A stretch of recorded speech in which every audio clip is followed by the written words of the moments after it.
Dr. William McFarland from Portland, Maine, had listened to the first tape, and he requested that I say more about Sullivan and Sullivan's interpersonal theory. And thinking about that, I believe it's best to start with Sullivan's period at St. Elizabeth's and some of the early influences that helped to shape Sullivan's theory.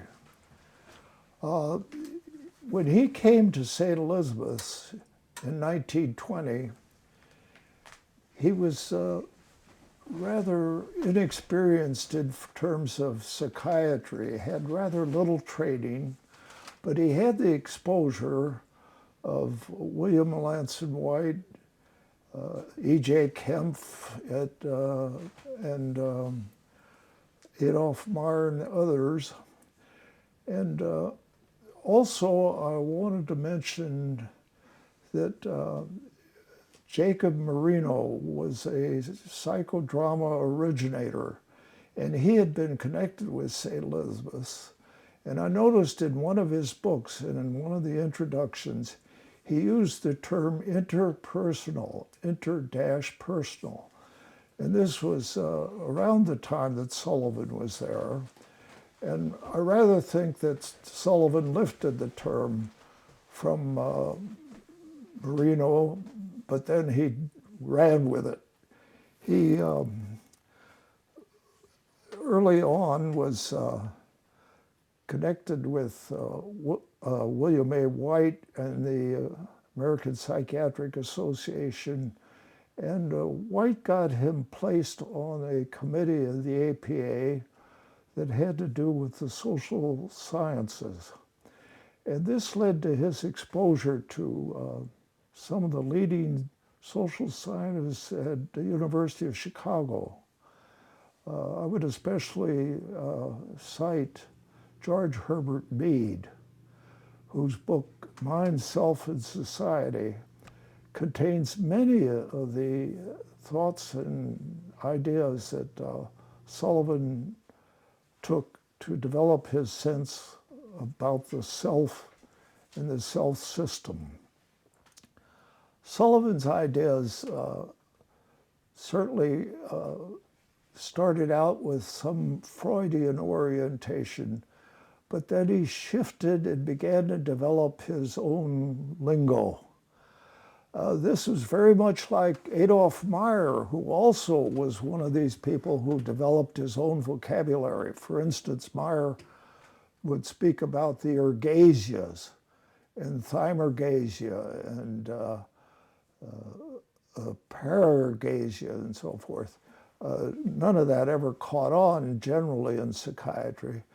But Sullivan's idea was that he thought that if you used the conventional language, that it had what he called too heavy a freight of meaning, and that one would not be able to see a kind of a unique slant that he wanted to give.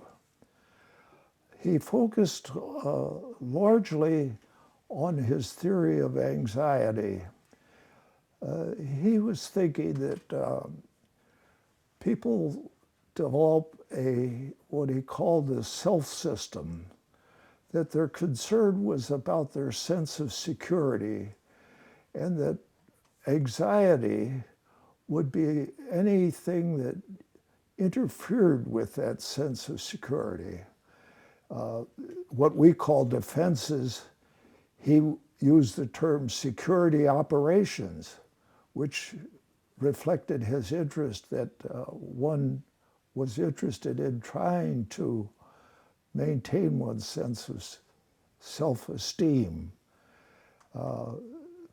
He thought that anxiety was transmitted from other people, that the mothering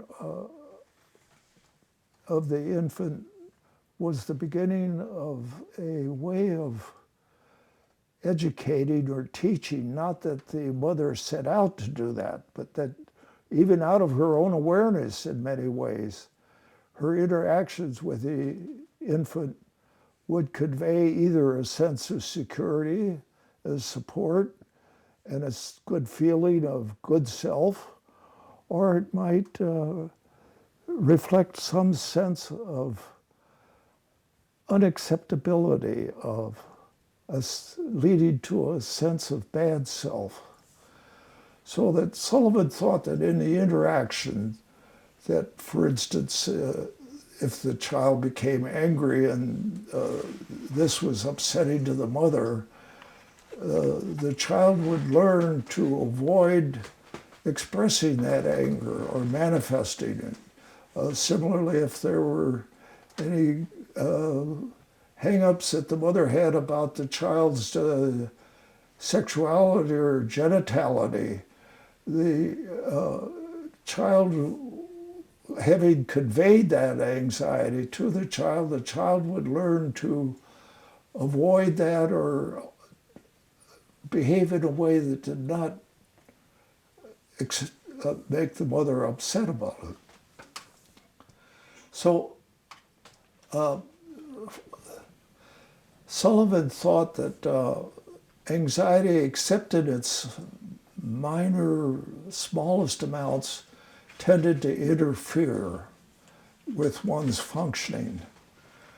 In fact, it would be worthwhile to understand Sullivan's differential between anxiety and fear. Those terms these days in psychiatry are pretty much used interchangeably. Sullivan felt that both of them had the same subjective feeling for the person in the experience.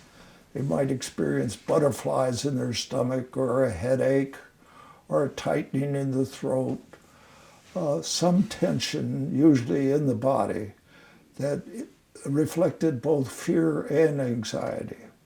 But from there on, he differentiates in that fear can be, the reaction to fear can be postponed. Anxiety has to be dealt with immediately by some kind of security operation or defense. If not, it progresses on to its severest form in panic. So fear also is something that facilitates one's activity. As one is afraid of the dog, one could run faster.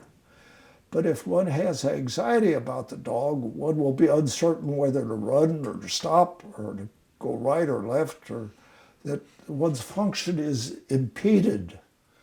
Memory is impeded in anxiety. Now, Sullivan was not for trying to obliterate anxiety. In fact, he made use of it with his patients as a kind of a signal. One might use a barometer or a thermometer that one could tell when one felt the anxiety that there must be some conflict in the neighborhood somewhere in one's experience. So he used it as a guide rather than try to get rid of it. Now,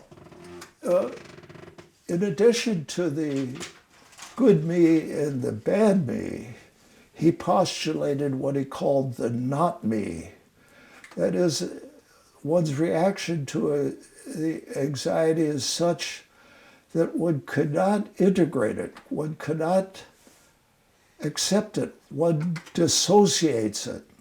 Now, this isn't far from Freud's and Breuer's early concepts about how experience can be so intense that one dissociates the affect. In fact, their treatment of hysteria was to try to hypnotize the patient and to bring back the feelings that belong to the experience. In fact, that's actually a kind of interpersonal dimension that Freud had with Breuer in the early theory. It was in later on time that Freud shifted to the more one-person kind of psychology and formulated his concepts about the ego and the id and so forth.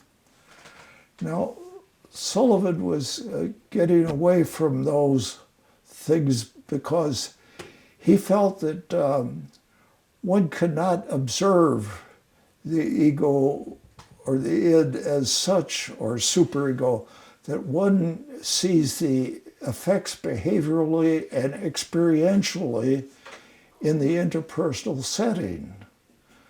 And this has a lot of appeal to students because it puts it in a more experienced, near frame of reference for people. It's not as abstract as some of the earlier Freudian ideas.